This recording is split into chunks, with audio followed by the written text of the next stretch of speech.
So the topic for this video is microeconomics versus macroeconomics. I have covered this topic in Hindi as well. In this video, I'll cover this topic in English. And friends, do let me know in the comment section that which language do you prefer. I don't have problem in teaching in either of them. So do let me know in the comment section. So in many of the videos and in many of the sites, you would find the normal definition of microeconomics as that dealing with small level, and macroeconomics as which deals with large or aggregate level. But however, they don't go much beyond, and you still tend to get confused between microeconomics and macroeconomics. So in this video, we look deeper into microeconomics versus macroeconomics. So when we talk of microeconomics, we usually talk of individual level. So now, what is individual level? So if you are a consumer, so if you are a person, an individual, so what kind of economic decisions do you make? So you decide how much oranges to buy, how much goods to buy. So you decide the demand for goods, right? You demand for goods, demand for oranges, demand for apples, and all these goods. And also you determine supply, how much of the, suppose if you are a producer, you are still an individual, so you determine your supply for goods. Also, even if you are an individual and not producing anything, then also you supply your labor, so you are the sole decision maker for deciding the labor that you want to supply to the market. If you are the producer, you also determine demand for labor, right? So these are some of the economic decisions that you only can make. So these are the decisions that happen at an individual level. So these are the issues we deal in microeconomics. These are some examples of how individual level choices are made and what kind of individual level choices are made. Note that, friends, in any economics, the most common thing that is talked about is demand is equal to supply. This is a very common thing, yeah. So when demand is equal to supply, what do we get? We get price. So in this whole analysis, when you determine your demand, your supply, what happens if I equate my demand for goods? So say I am taking the good oranges. So if I equate my demand for oranges to my supply for oranges, right? What do I get? I get price of oranges. Note that this is price of oranges. It is one good. I am not saying that this is the price in the economy. I am saying this is the price of one good. So when we analyze microeconomics, all this analysis is done at individual level, either at the consumer level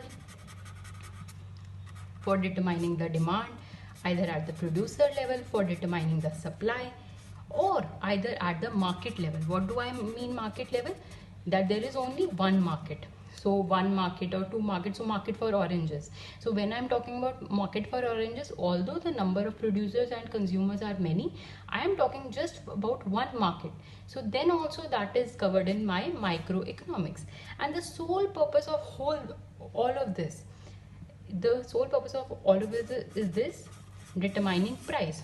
Although many other things are determined in the process, but the main focus here is determining price. This is one of the major variables which is determined by the study of microeconomics, and this is the price of various goods, not just the whole economy. So now we turn to macroeconomics. When we turn to macroeconomics, we talk of aggregate. Aggregate is economy wide, right? So what is this economy wide? So we often hear news, we say that my GDP is this, my national income is this. So how are these determined? They don't come to you and say how much oranges would you demand for us to calculate the GDP. No, they don't do that. What do they do is, we calculate the aggregate demand. And this aggregate demand in equilibrium is equal to aggregate supply. And what are these aggregate demand and supply? These are the demand and supply of all the consumers, of all the producers, of all the markets. It doesn't pertain to one consumer, one producer, or one market. It pertains to the whole economy wide demand and supply. And together, what do they determine? They determine the economy wide price. This is the price at economy level. However, note, whenever we talk of economy level things, we don't say the price in the whole economy is this. We say that the inflation in the economy is this. The GDP is the economy is this. These are the terms which are determined by my macroeconomic analysis. We determine whether an economy is under depression, whether an economy is under boom. Which field of study determines this? Macroeconomics. Determines all this, it is macroeconomics.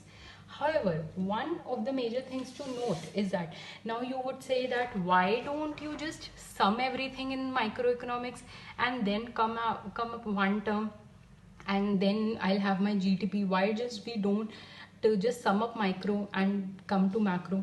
So this would be a huge mistake. Why would this be a huge mistake?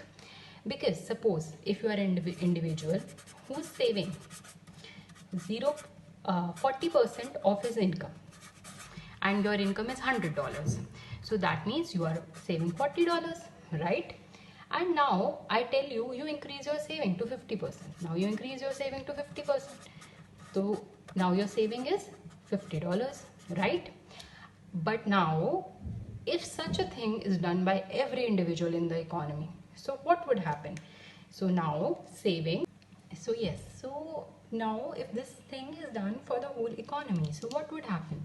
So everybody is saving now 50%. Now what would happen? The total savings would go up. So however, in this case, when total savings go up, my total consumption would go down, assuming that the total income is constant, right? But now since my total consumption is going down, we know by the national income accounting that income is a sum of consumption plus I plus G plus X minus M, right? This is the expenditure formula for national income accounting, right? So my consumption is going down. That means my overall economy wide income is going down. My aggregate income is going down. So when my aggregate income is going down, my individual income must go down, right? So now suppose it goes down to 80. Now instead of earning $100, I am earning $80. And now I'm continuing to save 50%. Now if I save 50% of $80, I end up saving $40. So even if I have increased my saving rate, my savings have not gone up. Why is this? Because same thing that happens at the micro level might not hold true at the macro level. And this whole phenomena of savings, that you increase the savings rate and then also your savings is not going up at the macro level, is known as paradox of thrift. And from this you can understand that why we need both of the fields of economics, macroeconomics as well as microeconomics. So that was the basic difference, friends. If you like the video, do share it and like it, and do tell me in the comment section which language do you prefer more. I would certainly give more weightage as per as the demand I receive. Thank you so much, friends.